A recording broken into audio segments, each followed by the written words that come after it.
I recently had the opportunity to get on a call with my friend Christie Peters, a former art teacher turned full-time artist and bookmaker. Christie is the co-founder of Every Sacred Sunday, an organization creating spiritual resources inspired by the beauty of the Catholic Church. Christie continues to inspire me as a Christ-fearing full-time creative. I'm so excited to share some of our conversation with you. Hi, how are you? Oh my gosh, I know, it's so nice to see you too. We're excited because you're the first creative that we're interviewing. We love seeing your stuff on social media. From the small beginnings to now, it's been so cool to watch. So I'm just excited to dive into a couple of these questions, and I feel like a lot of our community is creative, and so it's going to be really cool just to hear kind of some of your advice and some of your thoughts. What inspired the creation of Every Sacred Sunday, and was there a specific moment or experience that sparked the idea? My business partner, Cassie, and I, we are college roommates, college friends, and we were here in a Bible study together just a couple years out of college with a few other girls, and it kind of came out of that Bible study. We were always talking about how we wished that, or how we would go to mass on Sundays, and it was really easy to just kind of forget everything you heard, and you'd kind of leave, and just by the time you got to your car, you were just on to the next thing. Growing up, my pastor in my church growing up always said Sundays, the church is the most important hour of the week. This hour is supposed to be more than just 60 minutes, right? And it's just really easy to do. And so when I was in college, I was part of a campus ministry, and I always took we had a large group on Mondays, and I always took notes and notes and notes and notes.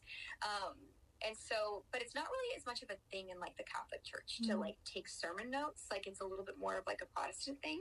I think it's a little more popular. And so we kind of just wondered it'd be cool to start taking a notebook in that had the readings and was just something you could use there. And we just assumed it kind of existed. We were let's just get on Amazon and find it. Let's go find the Catholic publisher that makes this. And long story short, it just wasn't out there.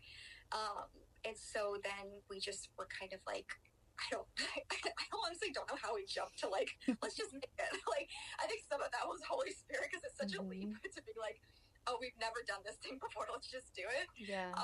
And so then we were just kind of well, what if we just try to make it? And we knew someone who had recently run a very successful Kickstarter for a planner, and so we saw that it was something that people were on board to support, and they just kind of built it from scratch. And so we were kind of okay, we could do it, and because we didn't have the ability to fund it. We were fresh out of college. I was a teacher.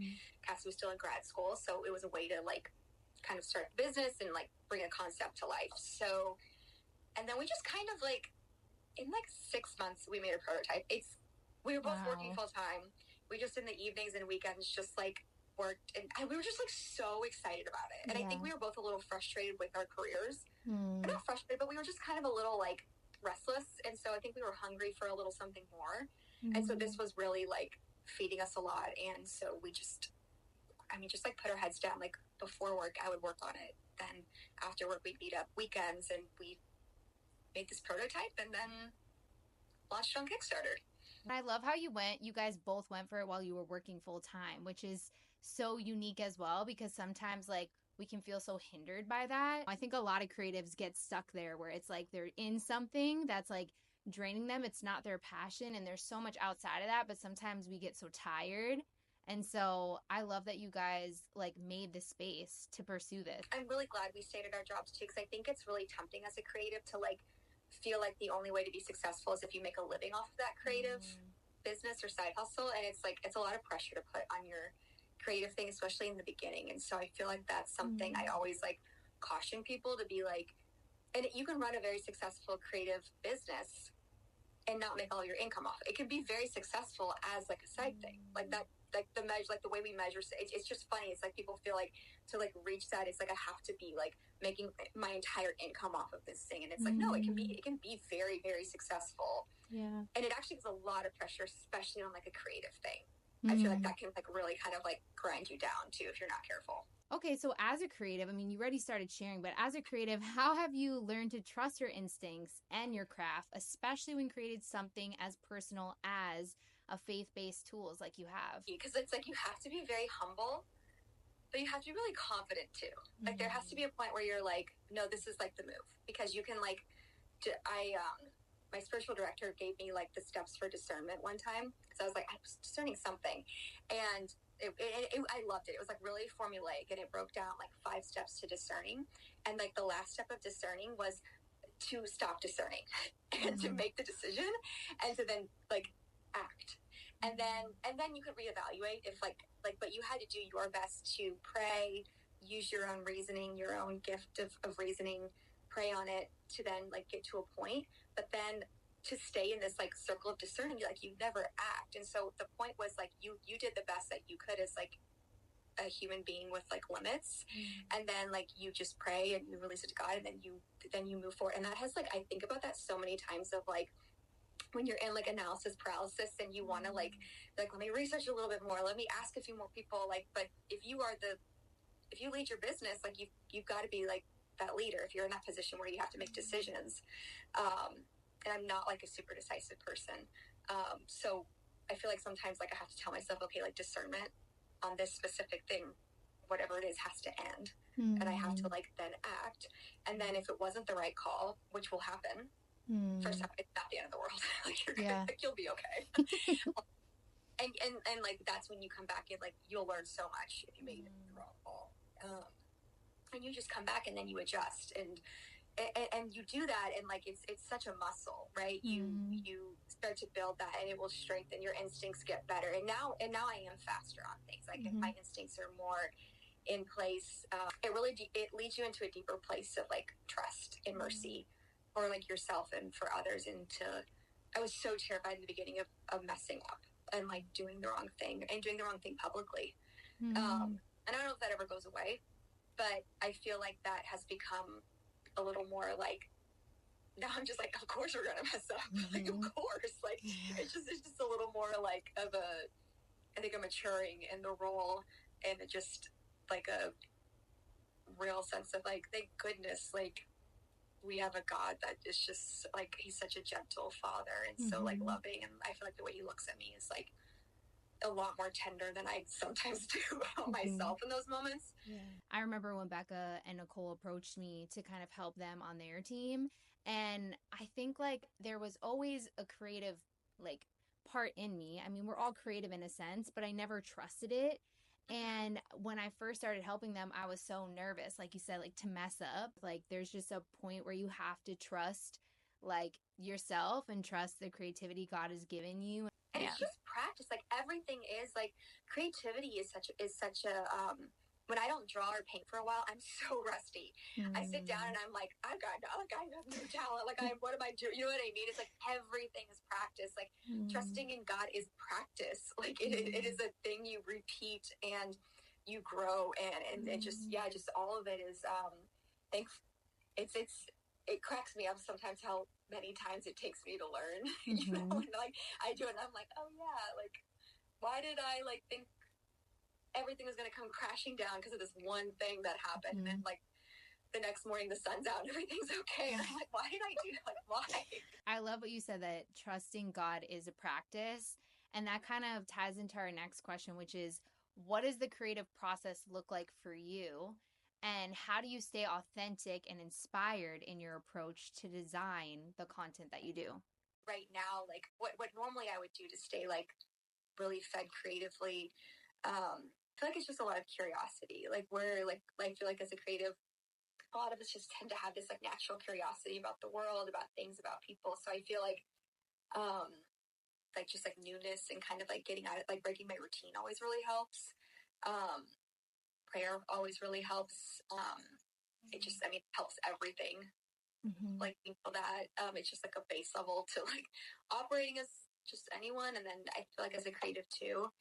And I feel like just when I'm stuck, it's about kind of going and like seeking that inspiration. So for me, a lot of times it's like I love just like my loop I take my dog on, like walking my dog. I just like love it every morning. There's like always like beautiful flowers and like little things, and so if I'm just like literally opening my eyes and like using my senses and just kind of like observing and like not like, you know, navel gazing and like worrying about myself, the second I like look up, I'm like, wow, there's like so much out there, there's so much to see. So there's a lot of just like natural inspiration there. And I always feel like every year, like especially when I sit down to illustrate the next mass journal, I don't feel it as much, but I used to feel in the beginning. I used to just always feel like I was going to like dry up creatively. Like I always felt like I used it all. Like I always felt like I was going to run out, and like I was like, that was it. Like, okay, I did it this year, but that was it. I can't do it this year. There's always this sense of like, yeah, like it was just, there was a limit. And thankfully I feel like I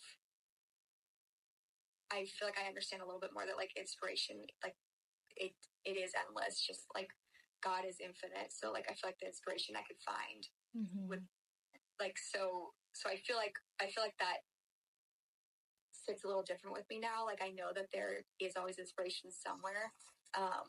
But you just have to kind of like take the time to find it. And it's hard because it's not as productive of feeling as other things like emails are calling, this and that's calling. So it's really easy for me to sit down and crank things out and be like, wow, I got a lot done this afternoon.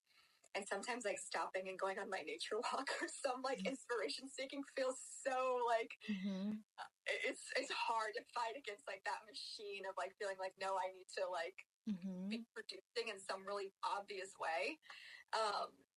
But like the second you take the time to like fill your cup, then it's like all so much will flow from that. So there's always that like, yeah, kind of that push and pull of really such like just you have to build that in as a creative. You have to build that into like your schedule in like a very real way sometimes.